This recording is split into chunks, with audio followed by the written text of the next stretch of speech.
Assalomu alaykum do'stlar. Word 2019 darsiga xush keldingiz.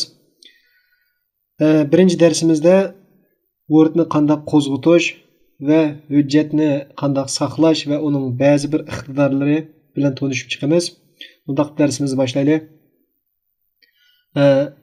Windows mashg'ulot sistemasida Wordni qo'zg'atishning bir necha xil usuli bor.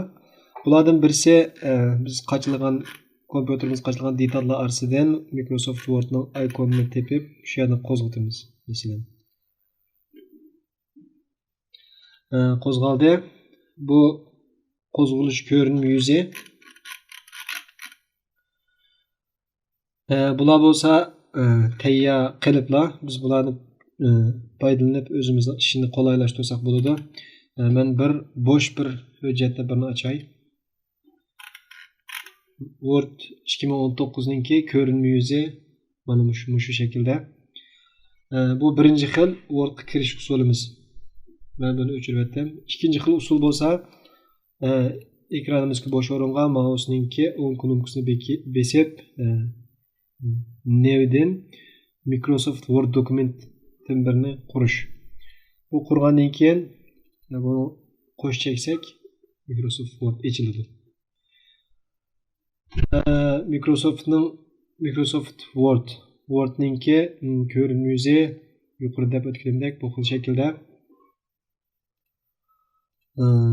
Fayl.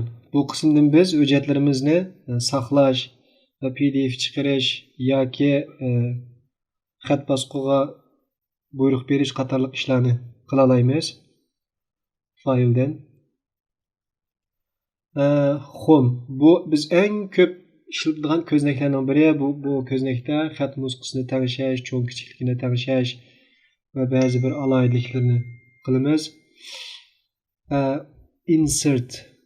Bu ko'znakda bo'lsa biz Word hujjatimizning orasiga rasm qistirish, bo'sh bet qistirish va har xil bet ayrilmasi,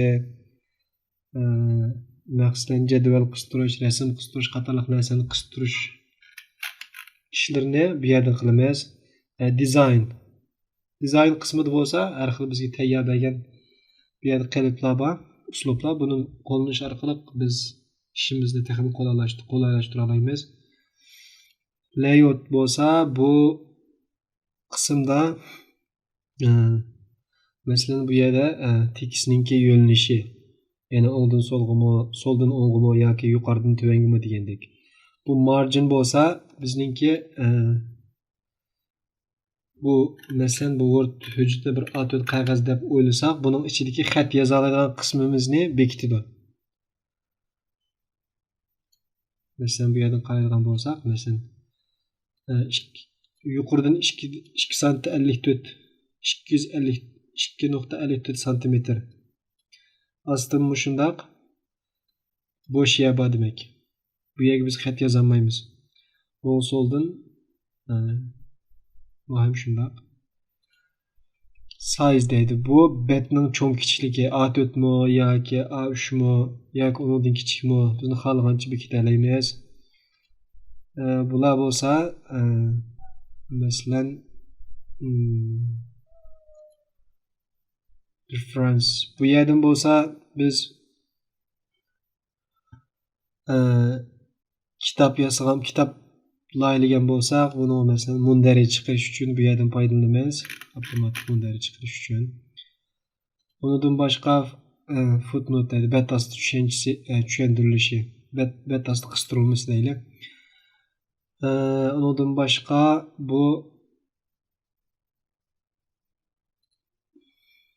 endnote deydi. Masalan, ilmiy maqola yozgan vaqtimizda ko'p shundan foydalanamiz. Ya'ni manbasini eslatmoqchi bo'lsak, ma'lum bir nimaninki uni ustiga kichik birini qo'yish orqali maqolaning orqasida berish. Mailing deydi. Bu iqtidor bo'lsa biz yozgan bu hujjatni mailga avatish. O'sha to'ziblam. Review bo'lsa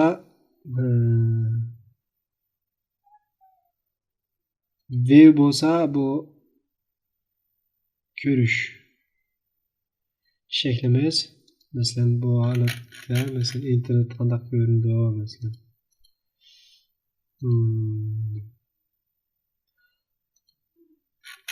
bet şekli qanday ko'rindi bular. Bu üst qismi. Bular balkim siznikida chiqmasligi mumkin. Acrobat, Mao, Kutu Plus degan bular o'rtadan qistiruvmasi men qachilganligim uchun bu yer chiqadi. Siz qachilmagan bo'lsangiz bular chiqmaydi endi. Endi hujjatni men qanday saqlayman? Dedi masalan, men bu yerga xat yozay.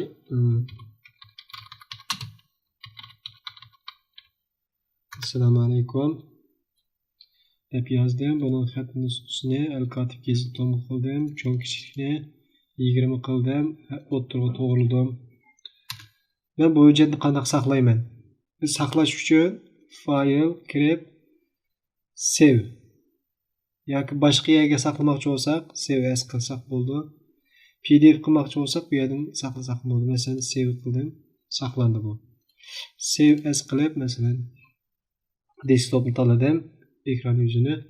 Bu yerga qaraydigan bo'lsak, nurg'un saqlash usullari bor. Masalan, buni saqlasak PDF chiqadi.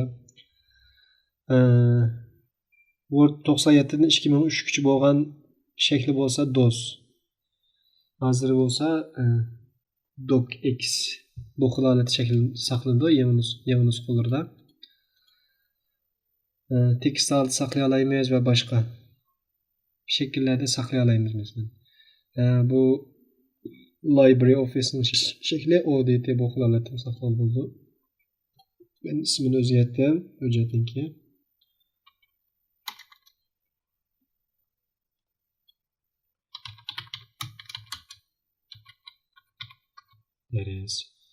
Ayrim saqladim.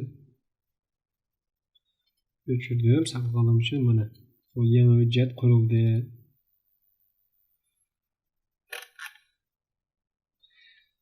Rahmat, bugungi darsimiz mushakkachi bo'lsin. Kelasi darsda ko'rishaylik.